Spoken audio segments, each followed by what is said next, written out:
Yo, what's up boys, and welcome to my first ever video here on my channel.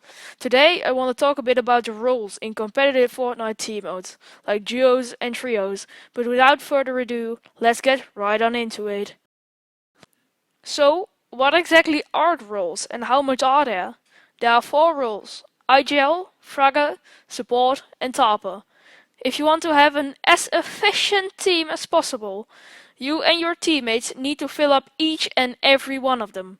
Which means in duos, it's the most efficient to both play 2 roles, and in trios, one person needs to do 2 roles and the other 2 need to fill in 1 role. As I said, there are 4 roles. I'll begin talking about the IGL. IGL stands for in-game leader.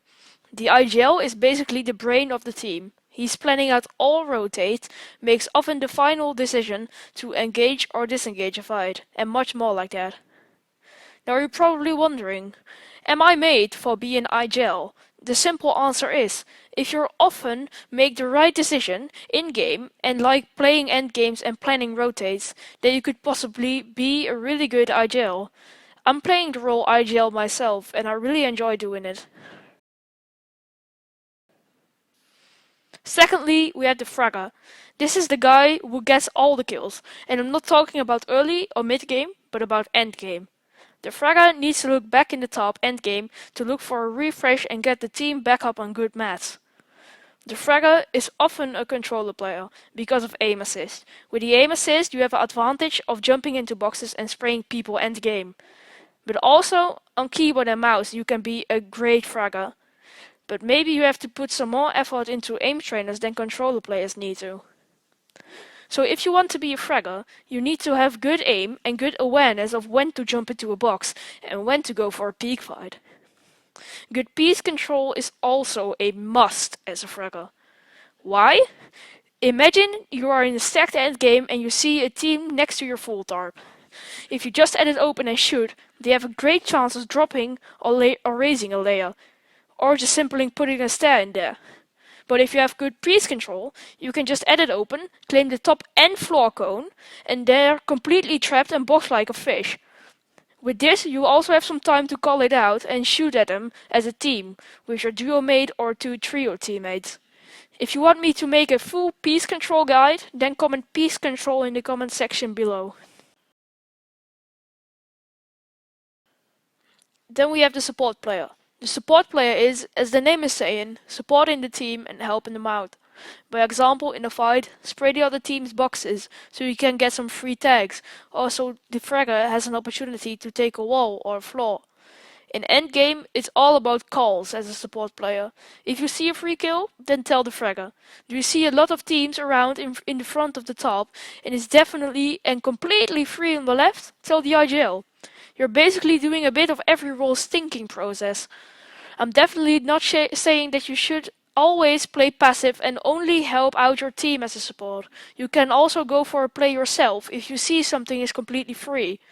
But be aware that you say it to your teammates, especially the IGL, before you do so. Last but not least, the topper. This is the guy who tops and tunnels into zone. This player is only focusing on the rotates immediately when the IGL calls out the rotate. He's only, but actually only focusing on the rotates. If he sees a really free kill, he's not going for it, but he just calls a fragger. For this role you need pretty good mechanics, because you need to top on the speed zone is going. That requires a lot of skill and practice. So if you have cracked mechanics and you can edit like lightning, this is definitely a role for you. But as if you can't build and edit crazy fast, this is a fun role to play as well. You need to understand the basics of rotating, but the IGL is doing the advanced stuff. So if you're not good in decision making, but good at tunneling and knowing how and when to rotate, this role might be a good one for you. So as we said, there are 4 roles, but in competitive Fortnite there are only 2 or 3 people. So at least one person needs to fill in 2 different roles, so you will have to combine them. But what are the best combinations? For everyone, that's completely different, because this is just your opinion. For me, IGL and Topper is really good to combine, and Fragger and Support as well. If you are in a trio, It's the most efficient to have a Fragger, a support, and an IGL/Starper combined. Why? If an IGL thinks of a rotation plan, he can instantly do it, and he does not have to wait for the Tarper to understand the plan. But if you play this combined role, be aware that you call out what you do so your teammates understand what to do and where to go, to avoid confusion. But you can also combine Fragger and support, but this is a bit harder because you can't spray and try to take walls at the same time, if you understand me. In duos, it's a complete other story.